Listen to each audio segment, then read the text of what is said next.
Hey guys, out for a walk. Sorry I haven't recorded in the last couple of days. Tuesday was just as bad as I was expecting, if not worse, because not only did we have to go see the jerk doctor that I really am glad we don't have to go back to,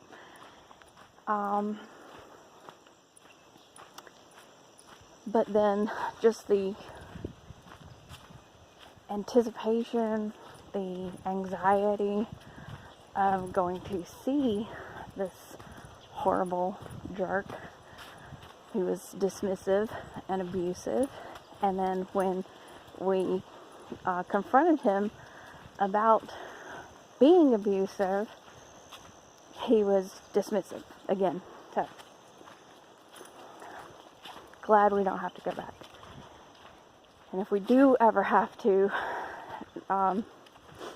see a specialist again in that particular field, definitely going to try to get a different doctor, because my blood pressure after going, I've always had low blood pressure.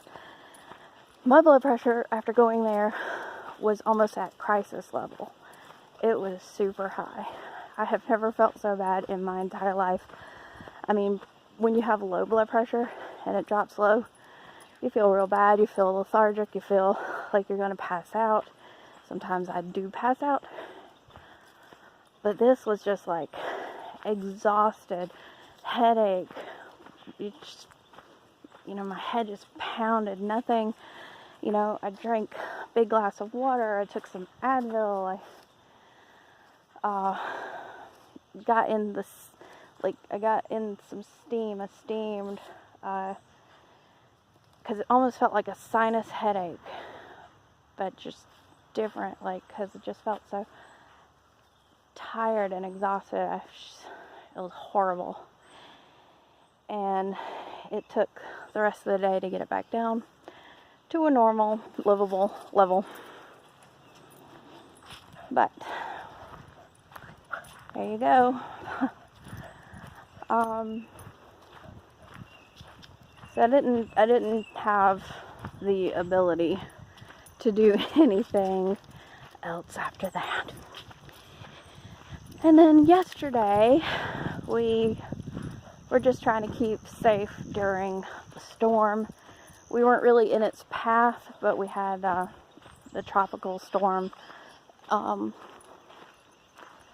we've got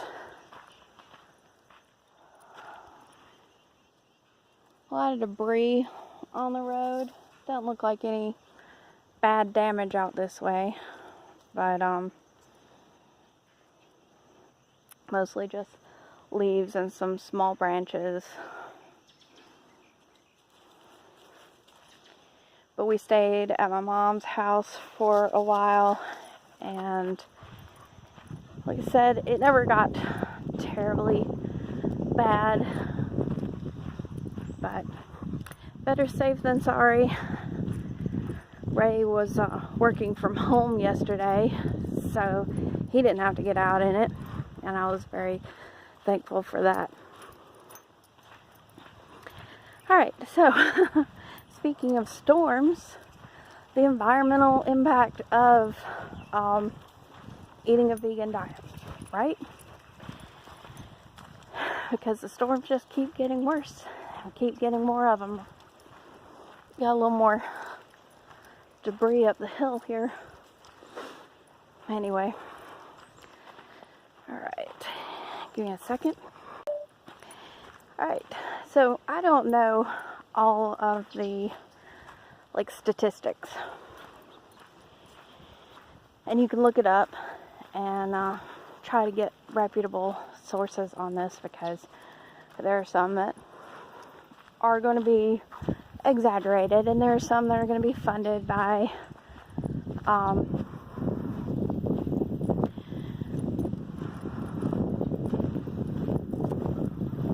companies that may not have the people's interest, just their interest at heart. So you gotta, make make sure you know what you're looking for. But I'm going to give it to you kind of like the way that I understand it. Because I've heard a lot of dumb things. I've heard people say things like, oh, well, vegans are ruining the environment because you have to have so much land to grow plants on. And it takes far fewer plants to feed a vegan than it does to feed a cow and then turn around and eat that cow. Plus, you need the land that the cow is grazing on, or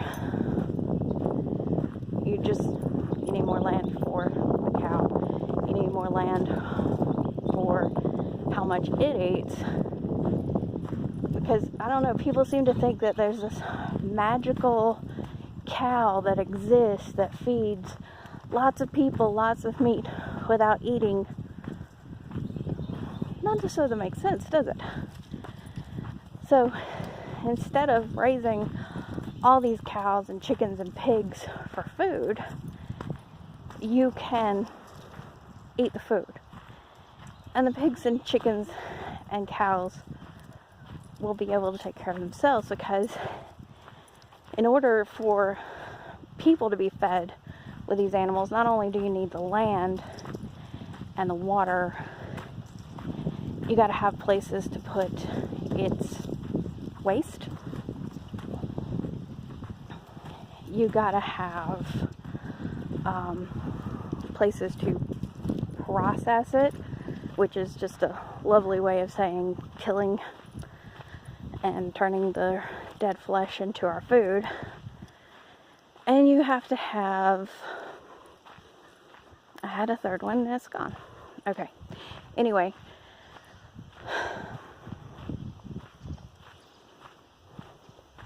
they force breed them. That's what it was. They force breed these animals so that there are enough animals. If the animals were left to their own devices, there wouldn't be so many animals. And they don't have the lifespan that we do.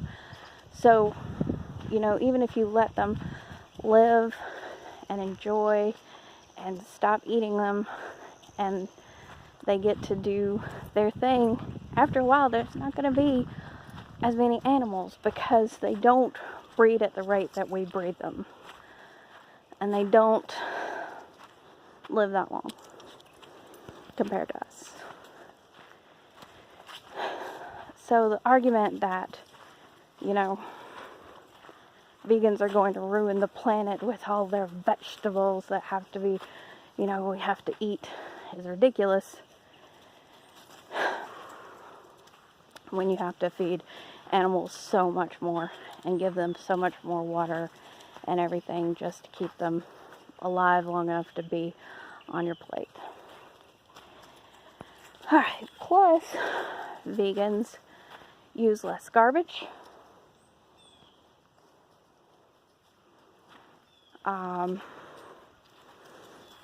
Because we are usually pretty... Lassie, are you having fun? Are you having fun, baby? She's having fun. She's got lots of things to sniff out here after the storm. New and broken branches. But when you eat like a plant-based diet, plant-based vegan diet, not a junk food-based vegan diet, because if you eat a lot of junk food, you're going to have a lot of garbage. But if you eat plant-based, you're not going to have a lot of garbage, especially if you buy in bulk. Especially if you take your own containers to places that have like the bulk food bins, especially if you are, there are many ways to reduce your waste. Composting, tree down. I did find a tree down. There it is. Especially if you're composting and doing all that fun stuff. And lots of different ways to compost. I'm sorry, I'm rambling a lot. I'm looking at all of the debris, and Lassie's just having a good time. Anyway, that, let's see, Mike the Vegan, that vegan couple, they talk about some of the more environmental things. That vegan couple mostly focuses on the ethics of veganism, but Mike the Vegan is good. I'm sure there are others, and of course there's all the wonderful documentaries out, like Cowspiracy and all of that. So if you want to be environmentally friendly and you don't want to deny climate change, and you want to actually do something about it on a personal level, then going vegan is the way to go. Alright guys, I'm going to stop rambling now and take Lassie home. She's heading in that direction. And I'll see you guys tomorrow. And I don't know, maybe tomorrow we'll cook something. We'll see. Alright guys, love you. Make sure you like the video and subscribe. And I'll see you tomorrow. Bye.